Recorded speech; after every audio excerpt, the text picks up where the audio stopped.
Estamos de regreso para el último bloque de la noche. México no es el único país cuestionado por las cifras ofrecidas. El pasado 8 de mayo, cuando se esperaba el máximo pico de contagios, 3 diarios internacionales publicaron trabajos cuestionando el registro de contagios y defunciones en México. El subsecretario Hugo López-Gatell respondió señalando una vez más que no hay pruebas que alcancen para identificar todos los casos y volvió a explicar el método seguido por México. ¿Es suficiente? ¿Hay complot o falta claridad? ¿Qué está pasando con el vocero? ¿Se está contaminando políticamente o no? Veamos el contexto. Entre los países miembros de la OCDE, México es el que menos pruebas realiza para detectar COVID-19. El gobierno mexicano optó monitorear el avance de la pandemia con el modelo de vigilancia Centinela.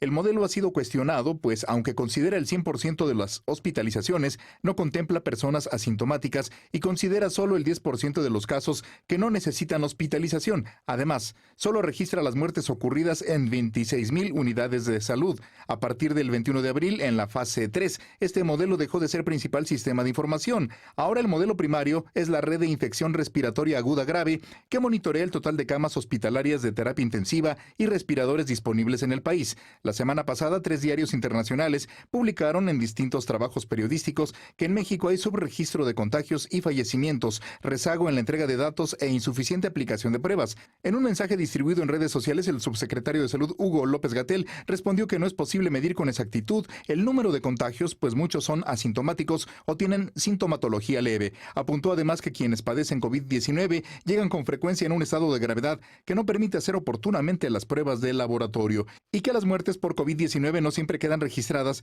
pues no se les hacen pruebas de laboratorio, pero que los casos son revisados por un comité técnico que diagnostica la probabilidad de muerte por COVID. También señaló que la vigilancia no se hace con una sola plataforma, sino que son varios que se complementan. Punto y contrapunto. Querido Lecón, a ver, vamos contigo. ¿Cómo ves esta pugna que hay entre la información ofrecida por estos diarios, principalmente el New York Times, al que se ha referido también el presidente López Obrador hoy en la mañanera, y las cifras del gobierno mexicano y la respuesta del subsecretario López-Gatell, que subió un video de casi 7 minutos, en donde le da una explicación técnica y luego se lanza contra los medios internacionales? ¿Cómo lo ves? Pues sí, y justo en ese video primero juega a ser el policía malo y luego ya en la tarde en su conferencia diaria, en su conferencia nocturna, ya juega a ser el policía bueno y empieza a matizar. Y a ver, López-Gatell, el científico de la 4T, pues de la nación. También sí, el científico de la nación, pues ya está en un plan también de jugar a ser político. O sea, no podemos obviar eso. Está haciendo política y creo yo que ha hecho política muy acoplada al discurso del presidente desde aquel infame y famoso, el presidente no es una fuerza de contagio, sino es una fuerza moral, ¿no?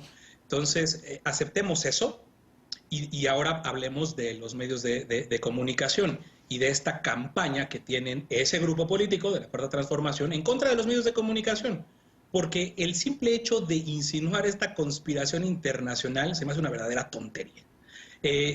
Es algo que hemos visto, Genaro, estoy muy seguro que tú lo has visto en mucho tiempo que llevas en medios de comunicación, que cuando vienen situaciones coyunturales, fechas clave en determinada coyuntura en el país y en cualquier otro país del mundo, se hace el esfuerzo por revelar información relevante por parte de distintos medios de comunicación. Creo que fue lo que pasó.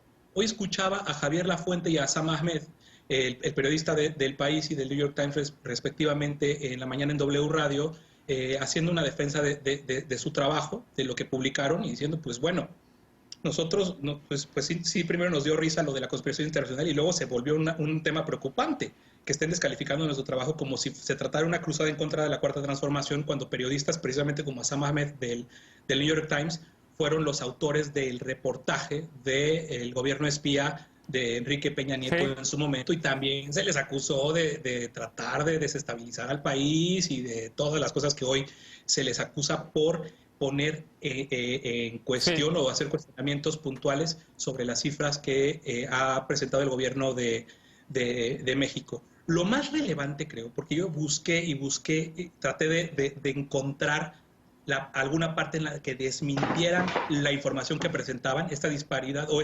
subregistro de muertes en el caso del New York Times y del Wall Street Journal, o el caso del registro de pacientes en el país, exactamente, y no lo hicieron. Ni Claudia Sheinbaum, ni el presidente López Obrador, ni López-Gatell desmintieron los reportajes que ponían en duda esto. Y lo estamos viendo. O sea, tenemos que aceptar. Nos puede gustar, no nos puede gustar, podemos buscar dar explicaciones con lo poco que dice a veces López-Gatell, pero lo que es un hecho es que la información que nos va presentando no está actualizada. Claro. No está actualizada a veces por días y a veces se presenta como que sí. A veces un día nos ponen unas cifras y al otro día nos las vuelven, nos las cambian. Ahora, respecto al día. Al mismo tiempo, Lisa, hay un punto que yo sí quisiera hacer ahí, y es que, por ejemplo, la nota del New York Times se basaba en testimonios confidenciales. Evidentemente, por supuesto que el periodismo debe también tener este tipo de testimonios, son más que válidos, pero pues no había ninguna declaración oficial, y es un poco, si voltea uno a ver la prensa internacional, sobre todo en Estados Unidos, la manera en la que se está reportando allá la crisis del COVID-19, y si ves al New York Times y ves solamente declaraciones de figuras demócratas, pues evidentemente va a haber un sesgo político, o sea, como que lo político también está contaminando la pandemia para todos puntos, para el periodismo, para los científicos como Gatell, que va y dice unas cifras y de repente se pelea con los medios, y para todos en general. ¿Qué ruido ves en esto? O sea, ¿ves que evidentemente el gobierno de México tendría que contestar como está contestándole a estos medios, o debería hacerlo de otra manera? Los medios deberían de buscar más fuentes, no nada más exsecretarios de salud que trabajaron en gobiernos del PAN y del PRI. ¿Cómo lo ves? Yo creo que todo el mundo debería tomarse muy en serio su trabajo, incluidos nosotros, incluidos todos aquellos que participamos en la conversación pública. Decía hoy la editorial de Jesús Silva Herzog Márquez precisamente que lo más lamentable de esta polémica es que evidentemente no podemos elevar el nivel de debate y de discusión pública sobre un fenómeno que nos está afectando mucho como país, y que evidentemente a quienes menos tienen afecta de manera desproporcionada. Él decía, por ejemplo, que si bien durante varias semanas se había recibido con muchísimo optimismo la vuelta de los científicos o de estas figuras más técnicas al frente de una cosa que se percibía como eminentemente técnica, que era hacerle frente a esta pandemia, pues la politización precisamente de estos espacios, por el tipo de videos que mencionaba Alfredo o por la referencia específica en las mañaneras, termina contaminando entonces el debate, donde ya no estamos poniendo atención a cuál es el manejo preciso de la pandemia, sino si están respondiendo bien, si no, si los entrevistaron, si no, si las fuentes del periodismo deben seguir siendo anónimas o no. Yo te diría, evidentemente ahí había posibilidad de poder confirmar mejor la información que se presentó, sí, pero también se mencionan las notas que se buscó un posicionamiento oficial por parte de los gobiernos, y que ninguno de los gobiernos respondió. Entonces, la seriedad va tanto para los gobiernos, que si están enfrentando un cuestionamiento puedan salir de la manera más transparente, como del tema de los medios también, de poder explicitar muchísimo mejor cuáles son sus metodologías. Ahora, para nosotros lo más relevante sigue siendo que el gobierno mexicano no está contando casos, está calculando magnitudes. Y eso sí es muy importante que lo tengamos presente, porque eso tiene implicaciones para nuestra vida. Si nosotros nos tomamos los datos de la novela de las 7, como que son conteos fidedignos del número de casos asintomáticos, presintomáticos, sintomáticos y hospitalizados que hay, estamos nosotros incurriendo en un riesgo muchísimo mayor al exponernos a desconfinarnos, por ejemplo, o no tomar las precauciones de higiene y salud necesarias. Si por el otro lado solo los tomamos como unas estimaciones y entonces terminamos nosotros haciendo nuestras propias multiplicaciones del famoso factor movible, ¿no? Pues podemos caer en el otro extremo de la completa y absoluta paranoia y dejar de salir de nuestras casas por el resto de la eternidad. Me parece que lo que es más importante de nuevo es poner la llaga en la estructura hospitalaria, es poner la llaga en los mensajes de prevención y sobre todo en el famoso retorno hacia el tema de las actividades económicas y escolares para no poner en riesgo a los niños, sobre todo frente a esta nueva información de los síndromes que puede estar causando en menores de edad que contraen el COVID. Sin duda. Eder Guevara, ¿cómo lo ves tú? Se puso los guantes el vocero López-Gatell para contestarle a los medios internacionales. Yo veo una perorata en este argumento de la politización de López-Gatell. A ver, todos estamos haciendo política. Los medios de comunicación hacen política. Los comentaristas hacemos política.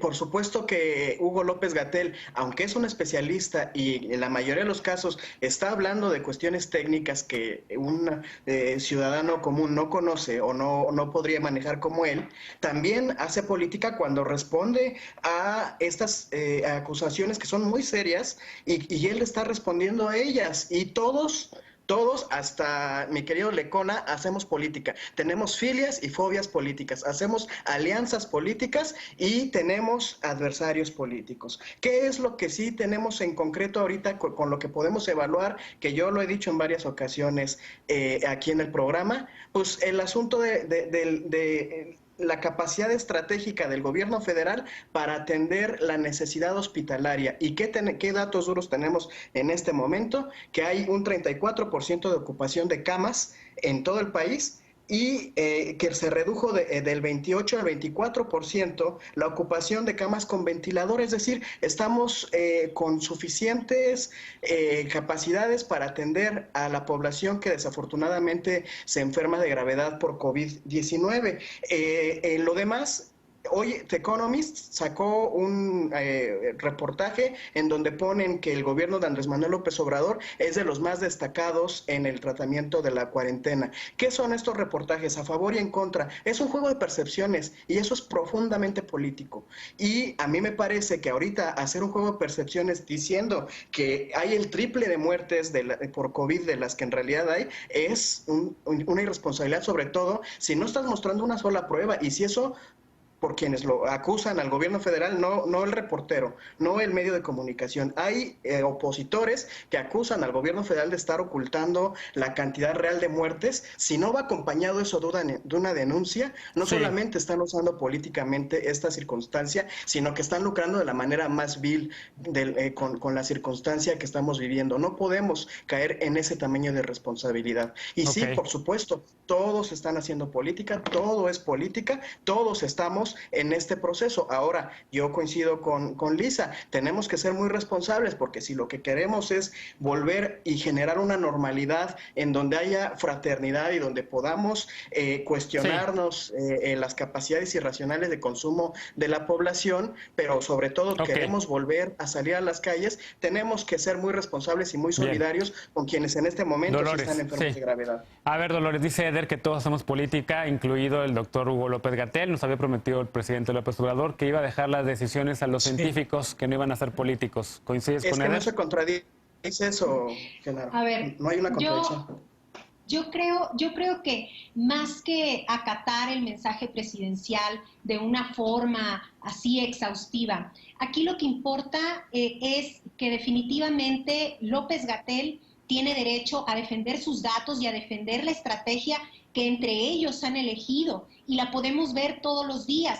Podrán estar o no de acuerdo, y es propiamente válido por parte del New York Times. Yo estuve leyendo estos artículos y me parece muy válido y me parece muy bueno para la democracia que salgan a cuestionar los datos, porque esa es la función del periodista y del periodismo, y en México se necesita hacer eso. O sea, es sumamente necesario, es incuestionable. Ahora, que ambos tienen una postura política, crítica, ¿sí? E inclusive ética sobre cómo van a manejar las cosas, es indiscutible. Pero yo creo, en este caso, sobre todo del New York Times, a mí me hubiera gustado, y lo digo porque yo he practicado el periodismo y porque creo en el periodismo 100%, a mí me hubiera gustado ver más pruebas. O sea, es todo mi aporte, es todo mi aporte. Ok.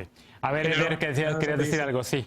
Sí, que no está peleado el asunto de que efectivamente el doctor Hugo López-Gatell, que es subsecretario de Estado, hace política con el hecho de que las decisiones sobre la pandemia no están tomadas en función de valoraciones políticas, sino técnicas y de sanidad. Hasta ahora hasta que nos muestren pruebas de lo contrario, hasta ahora se ha manejado bien la pandemia en México. Ha habido mucha responsabilidad. A ver, el último punto de 30 segundos para Lecona. Perdón, pero nos presentaron tres pruebas internacionales de que evidentemente alguien está cuestionando.